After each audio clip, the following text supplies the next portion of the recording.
এই যে শবে বরাত আসছে, যারা বেদাত করে আর বেদাত করে করে যাদের মাথার মগজ শুকিয়ে গোবরে পরিণত হয়েছে, কি বললাম বুঝলেন?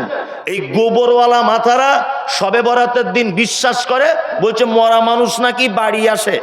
চাচি কি ব্যাপার ধূপ জ্বালাচ্ছ? বলছে তোমার চাচা আসবে আজ বাড়িতে, যাতে দেখতে অসুবিধা না হয় ঘর বাড়ি চিনতে, ওই জন্য রাতের বেলা আসে তো ধূপ জ্বালাচ্ছি। আর মোমবাতি চাচির পাছার চামড়া তুলে দিবে ফেরেশতারা। কি বলা বুঝলেন না? চামড়া তুলে দিবে, লবণ মাখিয়ে দিবে। এই বেদাত যদি করে। আর 20 জন মাদ্রাসার ছেলে এলে ছাতের উপরে 4 জন, সিঁড়িতে 4 জন, রান্নাঘরে 2 জন, আর শোয়ার ঘরে 4 জন, এরকম ভাগ করে করে 4-5 জায়গাতে কোরআন পড়াচ্ছে শবে বরাতের দিন। বলছে কেন? বলতে তোমার চাচা আসবে। তোমার চাচা তো আব্দুল কাদের জেলানি ছিল, এত বড় আল্লাহর ওলি, বাড়িতে আসবে? বেদাত। কি এটা? বেদাত। আর হুজুরকেও বলি শবে বরাতের দিন হুজুর সবার বাড়িতে কোরআন পড়ে পড়ে বেড়াচ্ছে, তা হুজুরের বাড়িতে পড়বে কে? এটাও তো একটা কথা, মানে ও পাক্কা চিটা। কি বলছি বুঝতে পারছেন না? মৌলভী সাহেবদের কিছু আবার ব্যাপার আছে। নতুন বাড়ি করেছেন, কোরআন খতম করার জন্য দাওয়াত করেছেন মাদ্রাসার ছেলেদের, একদম এত স্পিডে পড়ছে, 1.5 ঘন্টায় বলছে হুজুর শেষ। বলছে এত তাড়াতাড়ি হলো কি করে? বলছে আগে 27 পারা পড়া ছিল। মানে মনে হচ্ছে ওর বাপ মনে হয় কোরআনের ঠিকাদার, এলাকায় সব ঠিকে নিয়ে বসে আছে, রাজমিস্ত্রি কন্ট্রাক্টরের মতো মনে হয়। এইসব চলছে না? আপনাদের গ্রামে না চলে সব কথা কিন্তু আপনাদের জন্য বলছি না, সোশ্যাল মিডিয়া ওয়ালাদের জন্য বলছি কিছু কথা। হ্যাঁ, ওর বাড়িতে মিলাদ করে করে বেড়ায়, নিজের বাড়িতে মিলাদ হয় না।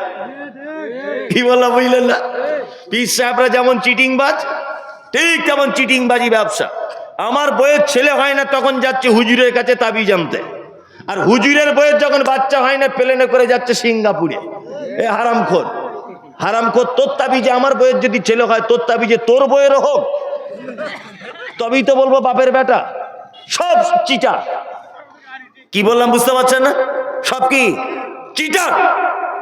এদের থেকে দূরে থাকবেন, একদম এদের থেকে দূরে থাকবেন, এদের পাল্লায় পড়বেন না। আমরা সুন্নতি আমল করব, আমলের মানদণ্ড হবে মুহাম্মদ সাল্লাল্লাহু আলাইহি ওয়াসাল্লাম। মুহাম্মদ সাল্লাল্লাহু আলাইহি ওয়াসাল্লাম ছাড়া কোন মানুষের দিকে তাকিয়ে কোন রকমের ইবাদত চলবে না। আয়েশা সিদ্দিকা রাদিয়াল্লাহু তাআলা আনহা তিনি বলেন, মুহাম্মদ সাল্লাল্লাহু আলাইহি ওয়াসাল্লাম তিনি বলেছেন, মান আমিলা আমালান লাইসা আলাইহি আমরুনা ফাহুয়া রাদ্দুন। মানুষ যদি কোনো কাজ করে, সেই কাজ যদি আমার পক্ষ থেকে কোনো রায় যদি না থাকে, ফাহুয়া রাদ্দুন, সে কাজ বাতিল। তার মানে 15ই শাবানের দিন হালুয়া, 15ই শাবানে মোমবাতি জ্বালানো, শবে বরাতের দিন বাড়িতে মরা মানুষের আত্মা ফেরত আসে, এ কথা বাতিল, ভ্রান্ত। এ কথা মুহাম্মদ সাল্লাল্লাহু আলাইহি ওয়াসাল্লামের পক্ষ থেকে কোনো রায় পাওয়া যায় না। খুব সাবধানে থাকবেন।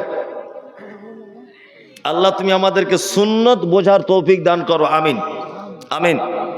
আচ্ছা, আপনারা যারা বসে আছেন নবীজিকে ভালোবাসেন কারা? সবাই সবাই হাত তুলছে, সবাই হাত তুলছে। আলহামদুলিল্লাহ, সত্যি আপনি ভালোবাসেন। দাড়ি নাই বা রাখতে পারেন, নামাজ না পড়তে পারেন, আপনি নবীকে ভালোবাসেন, তাই না? নবীকে ভালোবাসা মানে নামাজ পড়া লাগবে না, দাড়ি কাটবেন, প্রতিদিন চাঁচবেন, গাঁটের নিচে কাপড় পরবেন, হারাম ব্যবসা করবেন, হ্যাঁ, মিথ্যা করে জমি কেনা বেচা করবেন, বোনের জমি ফাঁকি দেবেন, বাপ মাকে খেতে দেবেন না। এইটার মানে হচ্ছে নবীকে ভালোবাসা, তাই তো? হ্যাঁ না, নবীকে ভালোবাসা মানে মুহাম্মদ সাল্লাল্লাহু আলাইহি ওয়াসাল্লামের আনিত দিন, মুহাম্মদ সাল্লাল্লাহু আলাইহি ওয়াসাল্লামের দেওয়া পদ্ধতি পুঙ্খানুপুঙ্খ রূপে নিজের জীবনে বাস্তবায়ন করা, এর নাম হচ্ছে নবীকে কি ভালোবাসা। নবীজি নামাজ পড়তেন? পড়তেন? আপনি পড়েন তো? নবীজি প্রতিদিন কি চাচ্ছেন না? আপনি চাচ্ছেন? আচ্ছা, নবীজি হারাম খেতেন না, আপনি খান, তার মানে আপনি আর ভালোবাসা টিকলো না। টিকলো বলুন? টিকলো না। আল্লাহু আকবার। এই দেখুন, আপনাদেরকে একটা কথা বলি, সাহাবায়ে কেরামগণ আল্লাহর নবীকে কতটা ভালোবাসতেন। সুবহানাল্লাহ, সুবহানাল্লাহ।